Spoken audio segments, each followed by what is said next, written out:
श्रीभगवानुवाच इमं विवस्वते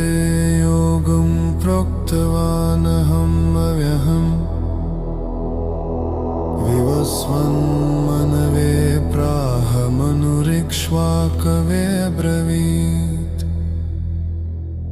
एवं परम्परा प्राप्तमिमं राजर्षयो विदुः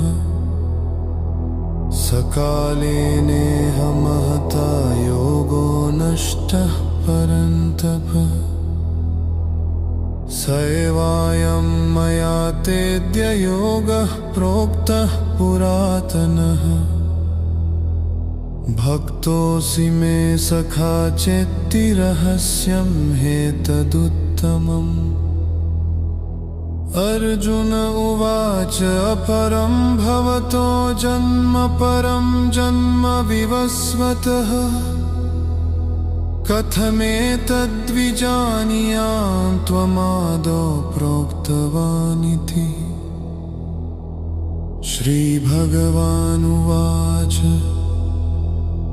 बहूनि मे व्यतीतानि जन्मानि तव चार्जुन तान्यहं वेद सर्वाणि न त्वं वेत्थ परन्तप अजोऽपि सन्नव्ययात्मा भूतानामीश्वरोऽपि सन् प्रकृतिं स्वामधिष्ठाय सम्भवाम्यात्ममायया यदा यदा हि धर्मस्य ग्लानिर्भवति भारत अभ्युत्थानमधर्मस्य तदात्मानं सृजाम्यहम् परित्राणाय साधूनां विनाशाय च दुष्कृताम् धर्मसंस्थापनार्थाय सम्भवामि युगे युगे जन्म कर्म च मे दिव्यमेवं यो वेत्ति तत्त्वतः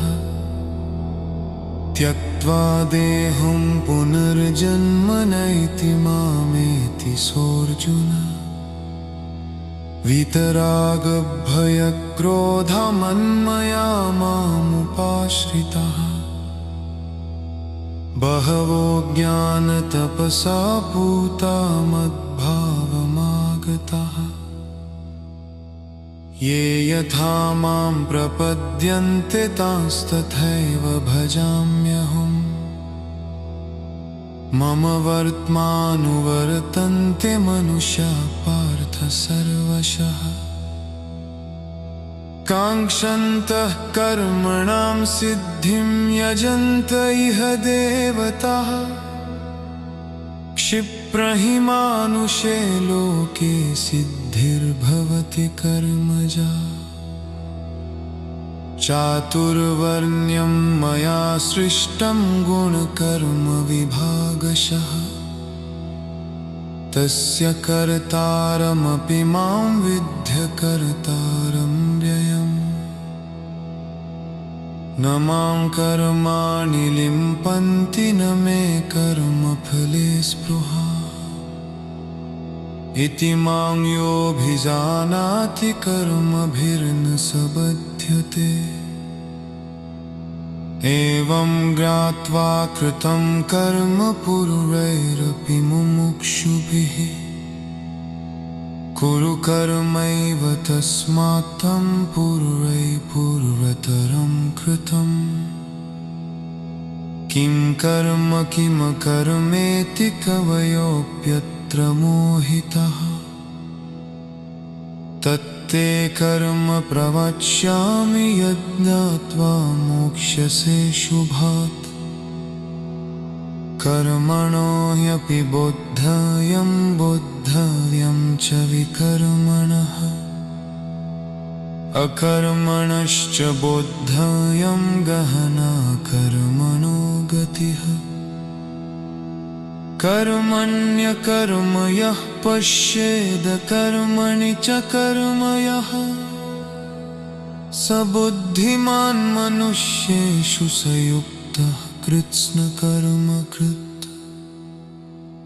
यस्य सर्वे समारम्भाः कामसङ्कल्पवर्जिताः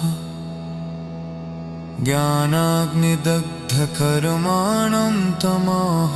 पण्डितुं बुधाः त्यक्त्वा कर्मफलासङ्गं नित्यतृप्तो निराशरः कर्मण्यभिप्रवृत्तोऽपि नैव किञ्चित् करोति सः निराशीर्यत चित्तात्मा त्यक्तसर्वपरिग्रहः शारीरं केवलं कर्म कुर्वन्नाप्नोति किल्बिषम् यदृच्छालाभसन्तुष्टो द्वन्द्वातीतो विमत्सरः समसिद्धाः सिद्धौ च कृत्वापि न निबध्यते गतसङ्गस्य मुक्तस्य ज्ञाननस्थितचेतसः यज्ञायाचरतः कर्म समग्रं प्रलीयते ब्रह्मार्पणं ब्रह्महविर्ब्रह्माग्नौ ब्रह्मणाहुतं ब्रह्मैव तेन गन्तव्यं ब्रह्मकर्म समाधिना दैवमेवापरे यज्ञं योगिनः पर्युपासते ब्रह्माग्नावपरे यज्ञं यज्ञेनैवोपजुह्वति श्रोत्रादीनीन्द्रियाण्यन्ये संयमाग्निषु जुह्वति शब्दादीन् विषयाननन इन्द्रियाग्निषु जुह्वति सर्वाणीन्द्रियकर्माणि प्राणकर्माणि चापरे आत्मसंयमयोगाग्नौ जुह्वति ज्ञानदीपिते द्रव्ययज्ञास्तपो यज्ञा योगयज्ञास्तथा परे स्वाध्यायज्ञानयज्ञाश्च यतयः संशितव्रता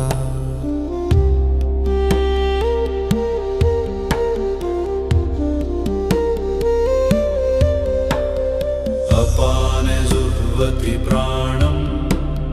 प्राणे पानं तथा परे प्राणापानगतिरुद्ध्वा प्राणायामपरायणा अपरे नियताहारा प्राणान् प्राणेषु जुह्वति सर्वेऽप्येते यज्ञविदो यज्ञक्षपितकल्मषा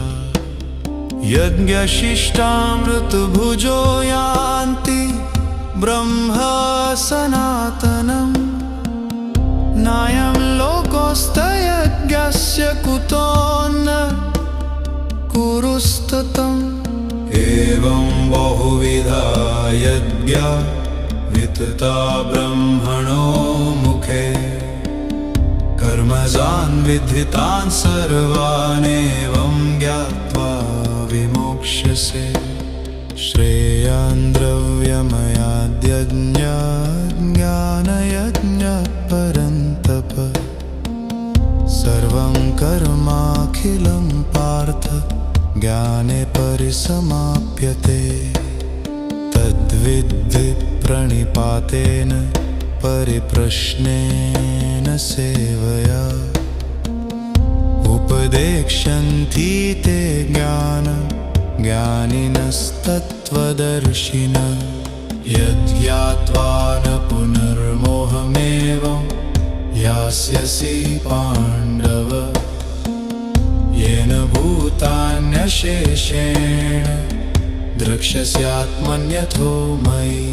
अपि चेदसि पापेभ्यः सर्वेभ्यः पापकृत् तमः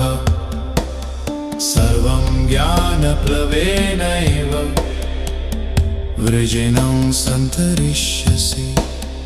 यथैधांसि समिद्धोऽग्निर्भस्मसात् कुरुते अर्जुन ज्ञानाग्निः सर्वकर्माणि भस्मसात् कुरुते तथा न हि ज्ञानेन सदृशं पवित्रमिह विद्यते तत्स्वयं योगसंसिद्धः कालेनात्मनि विन्दति श्रद्धावा लभते ज्ञानं तत्परसंयतेन्द्रिया ज्ञानं लब्ध्वा परां शान्तिमचिरेणाधिगच्छति अज्ञश्च श्रद्धानश्च संशयात्मा विनश्यति नायं लोकोऽस्ति न परो न सुखं संशयात्मना योगसंन्यस्तकर्माणं ज्ञानसच्चिन्नसंशयम् आत्मवन्तं न कर्माणि निबध्नन्ति धनञ्जय तस्मादज्ञानसम्भूतं हृत्स्थं ज्ञानसीनात्मना चिद्वैनं संशयं योगमातिष्ठोत्तिष्ठ भारत।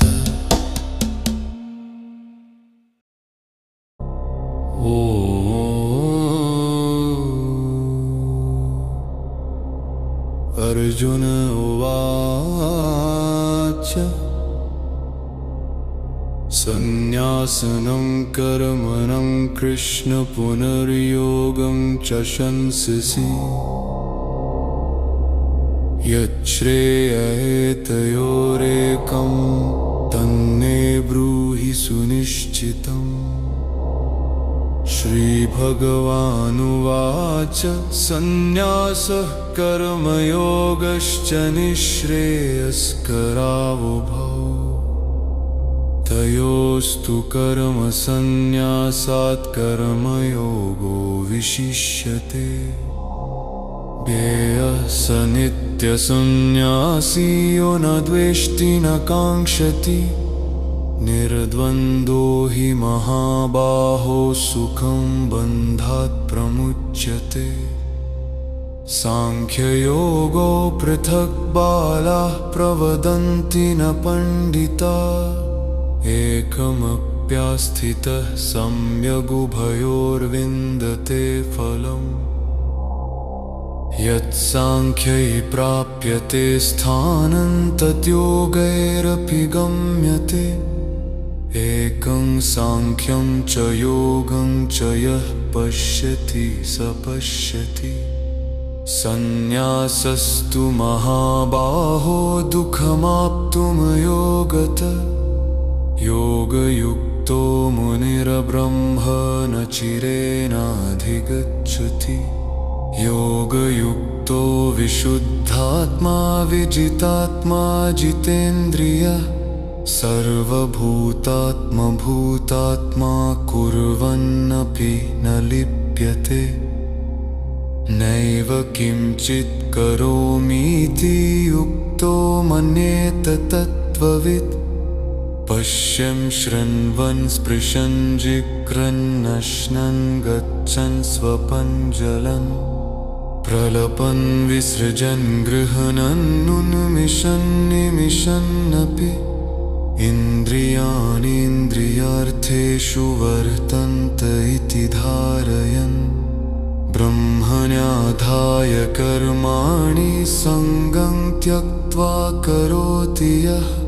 लिप्यते न स पापेन पद्मपत्रमिवाम्भसा कायेन मनसा बुद्ध्या केवलैरिन्द्रियैरपि योगिनः कर्म कुर्वन्ति सङ्गं त्यक्त्वात्मशुद्धये युक्तः कर्मफलं त्यक्त्वा शान्तिमाप्नोति नैष्ठिकीम् अयुक्त यतः कामकारेण फले सक्तो निबध्यते सर्वकर्माणि मनसा शून्यस्यास्ते सुखं वशी नवद्वारे पुरे देहि नैव कुर्वन्न कारयन् न कर्तृत्वं न कर्माणि लोकस्य सृजति प्रभु न कर्मफलसंयोगं स्वभावस्तु प्रवर्तते नादत्ते कस्यचित् पापं न चैव सुकृतं विभुः अज्ञानेनावृतं ज्ञानं तेन मुह्यन्ति जन्तवः ज्ञानेन तु तदज्ञानं येषां नाशितमात्मनः तेषामादित्यवज्ञानं प्रकाशयति तत्परम्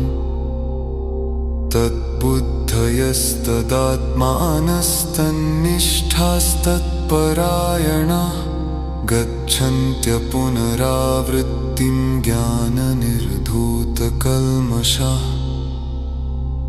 विद्याविनयसम्पन्ने ब्रह्मणे गविहस्तिनि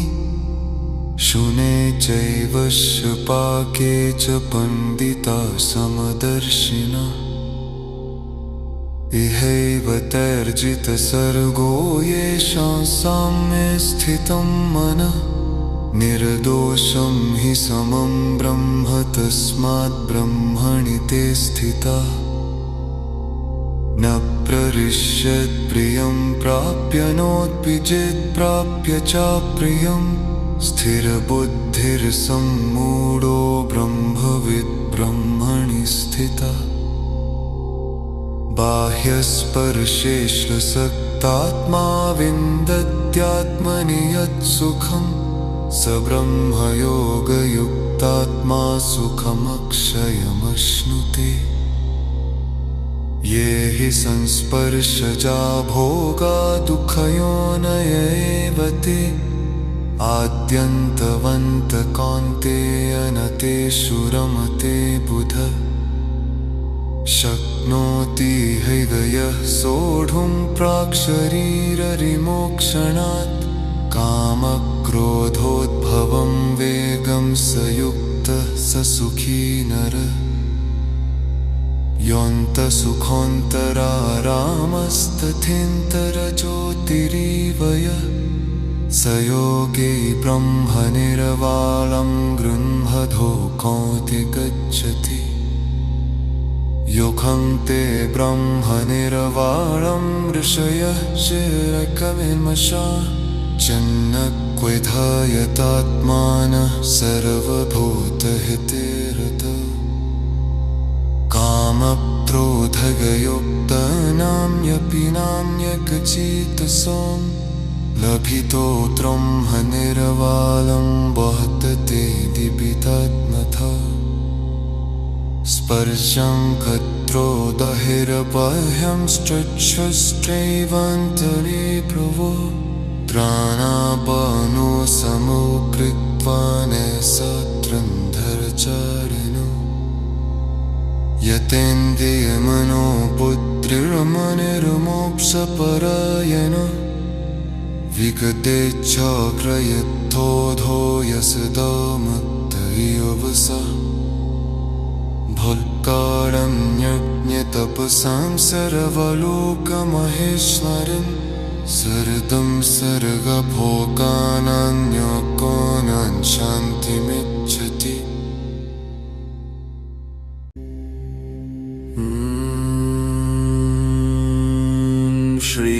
श्रीभगवानुवाच अनाश्रितः कर्मफलं कार्यं कर्म करोति यः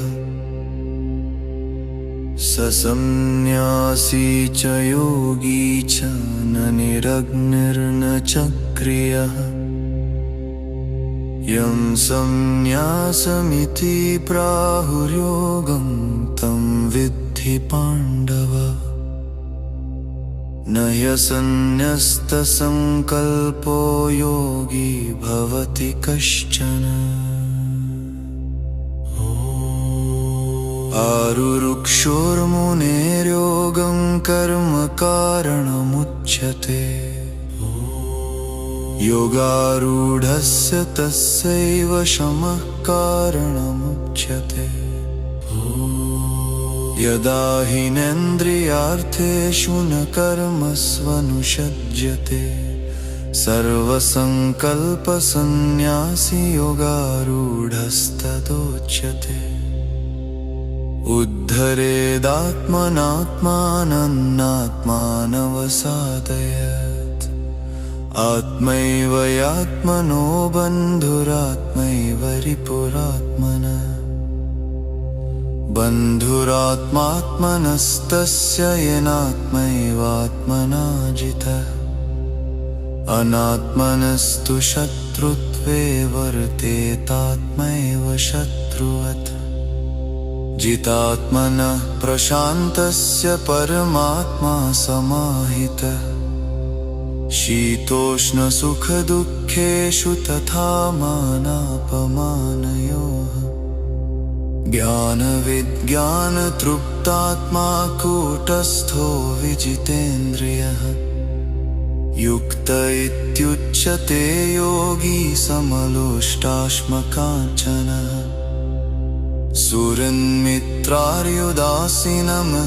सुहृन्मित्रार्युदासीनमध्यस्थद्वेष्य बन्धुषु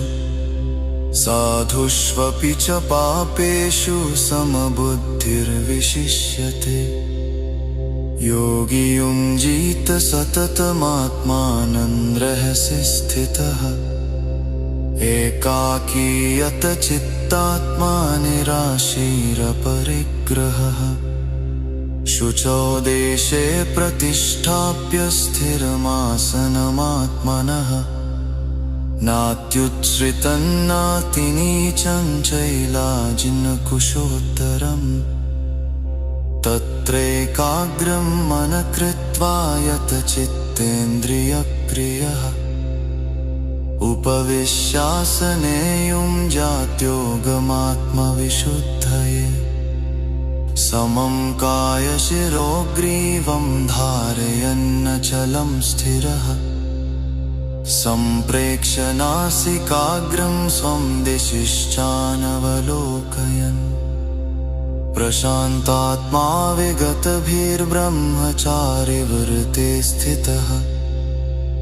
मनसंयम्य मच्चित्तो युक्त आसीत् मत्परः युञ्जन्नेवं सदात्मानं योगी नियतमानसः शान्तिं निर्वाणपरमां मत्संस्थामधिगच्छति नात्यश्नतस्तु योगोऽस्ति न चैकान्तमनश्नतः न चाति स्वप्नशीलस्य जाग्रतो नैव चार्जुन युक्ताहारविहारस्य युक्तचेष्टस्य कर्मसु युक्तस्वप्नावबोधस्य योगो भवति दुःखः यदा विनियतं चित्तमात्मन्येवावतिष्ठते निःस्पृहः सर्वकामेभ्यो युक्त इत्युच्यते तदा यथा दीपो निवातस्थो नेङ्गते सोपमा स्मृता योगिनो यतचित्तस्य युञ्जतो योगमात्मनः यत्रो परमते चित्तं निरुद्धं योगसेवया यत्र चैवात्मनात्मानं पश्यन्नात्मनि तुष्यति सुखमात्यन्तिकं यत्तत् बुद्धिग्राह्यमतीन्द्रियम् वेत्ति यत्र न चैवायं स्थितश्चलति तत्त्वतः यं लब्ध्वा चापरं लाभं मन्यते नाधिकं ततः यस्मिन् स्थितो न दुःखेन गुरुणापि विचाल्यते तं विद्यात् दुःखसंयोगवियोगं योगसंज्ञितं स निश्चयेन योक्तव्यो योगो निर्वीणचेतसा।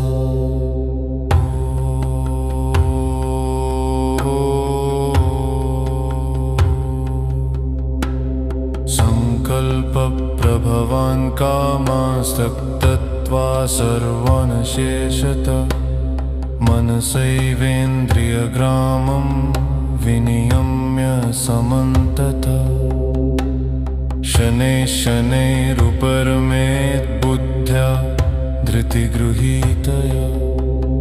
आत्मसंस्थं मनः कृत्वा न किञ्चिदपि चिन्तयेत् यतो यतो निश्चरति मनश्चञ्चलमस्थिरम्